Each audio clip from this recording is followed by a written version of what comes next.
Excuse me. Is this the origami class? No. I think it's down the hall. Thank you, Fred.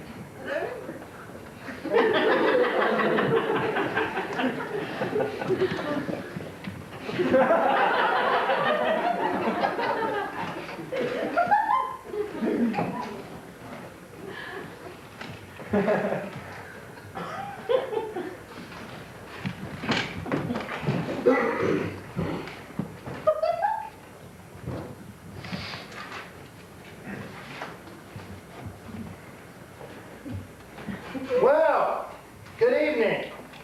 So, you people want to be screenwriters, huh? Well, I don't want to fill your head with any silly illusions about the glamour of this profession. In Hollywood, screenwriters are considered the lowest. They're considered scum. That makes you sub-scum, aspiring scum. And every day your chances of achieving scumhood are dwindling dramatically. Every year, 4,900,782 screenplays are submitted to Hollywood studios. Of those, 6 are optioned, and 2 actually make it to production. So essentially, what I'm saying here, people, is that you have about as much chance for success in this business as you do of waking up tomorrow morning and finding out that you've transformed into the Duke of Windsor. But don't get discouraged, because the only true screenwriters are those who laugh at the odds, those who spit in the face of adversity, those who revel in misfortune, those who devour hardship, humiliation, tribulation, misery, and vexation, and come back for seconds. Just because you shelled out $350 on this seminar doesn't mean that I'm somehow going to magically transform you all into Orson Welles. That's not my job. My job is to weed out the uncreative, the incompetent, the obtuse, and I'm not ashamed to tell you that I take great pleasure in doing it. Life is not fun, people, and screenwriting is no exception.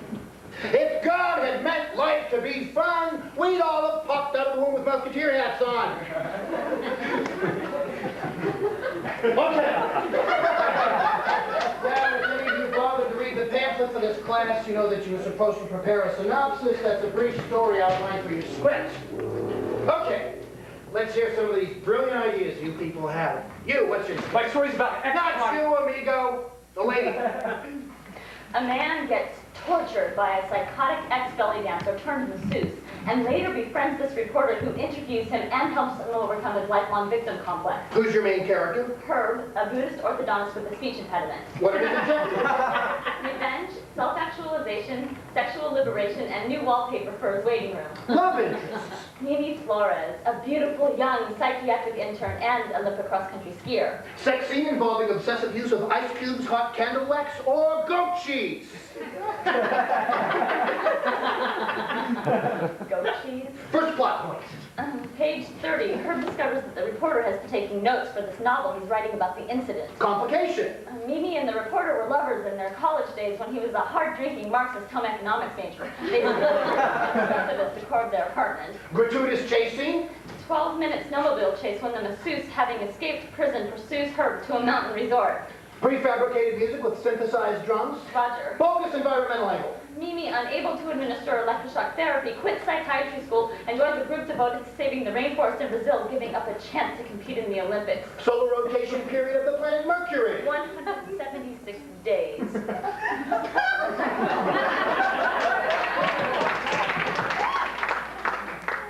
Upbeat ending. Herb joins the Peace Corps and gets sent to Brazil where he gets reunited with Mimi. The masseuse pursues him again but has gone through therapy and only wants to make it up to Herb. In the end, the masseuse joins Herb and Mimi's health club and they all work out together to the music of Pearl Jam. Wow. Very impressive, Miss... Lang. Kate Lang. Well, you've got yourself quite a story there, Miss Lang. The only thing I think you neglected is having your psychotic masseuse get impaled on something or other. Excuse me, sir. Well, usually a villain stalks your heroes up into your climax, then makes a sudden lunge at them and winds up impaling his or herself on a large, sharp, protruding object. Oh, I could do that. Yes. Well, write that in there.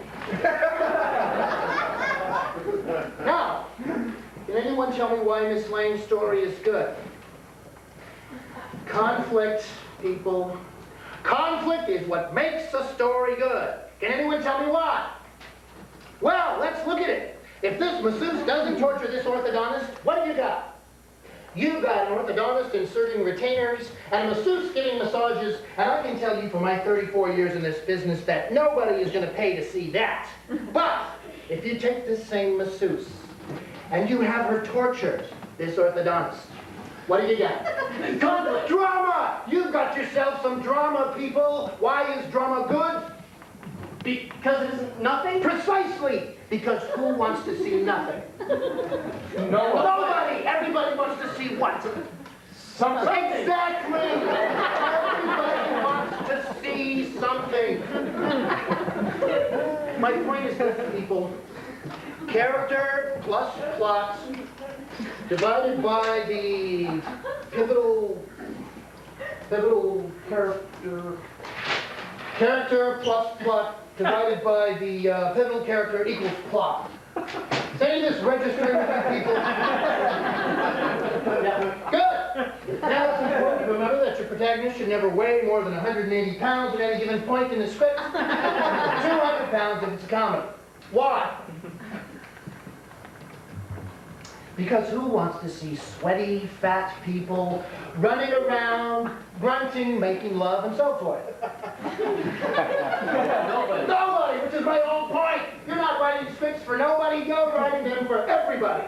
Well, what if you want to write something that stays true to your personal vision?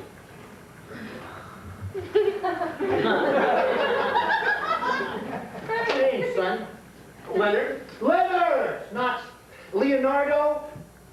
Excuse I me? say your name isn't Leonardo, as in Da Vinci. No. Well, let's not worry about our personal vision then. That's going a bit far, what you say? Who said that? I did. I mean, you know, it's one thing to have some commercial appeal, but to totally abandon any personal vision, I mean, you know... What's your name, son? Henry. You ever written a screenplay, Henry? Well, no, but... Have you ever been in combat? What? I say, have you ever been in combat? Sweat, muscle, and wit separating you from a cold spot 6 feet beneath the ground? No. I thought so. You know, when I was in Guam, in the big one, there was a certain ensign whom you remind me of. In fact, you look exactly like him. He had very large ears. We used to call him Spock, which was odd because it was World War II and Leonard Nimoy was probably a runny-nosed kid somewhere. Anyway, this Spock wanted to be a podiatrist. Feet are my passion, he used to say. I just want to take care of people's feet. So the boys would let him take care of their corns and bunions just to let him get the feel of the thing.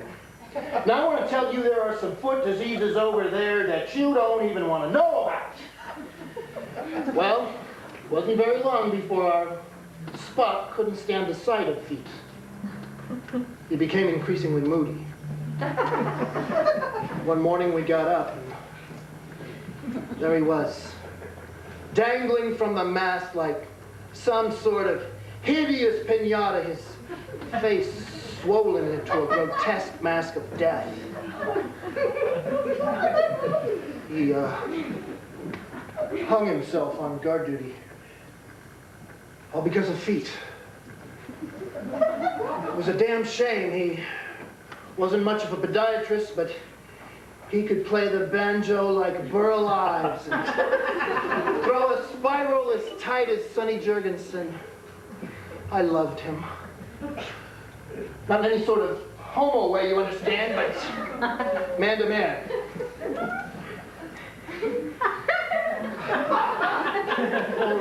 fuck. Sir? Sir, Sir? Yeah, okay, are we clear about this, impaling business then? Yeah.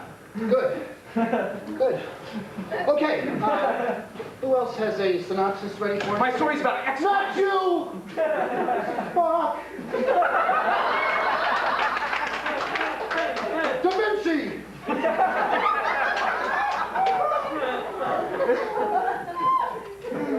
My story's about these two housemates. One's really neurotic, the other's really mellow.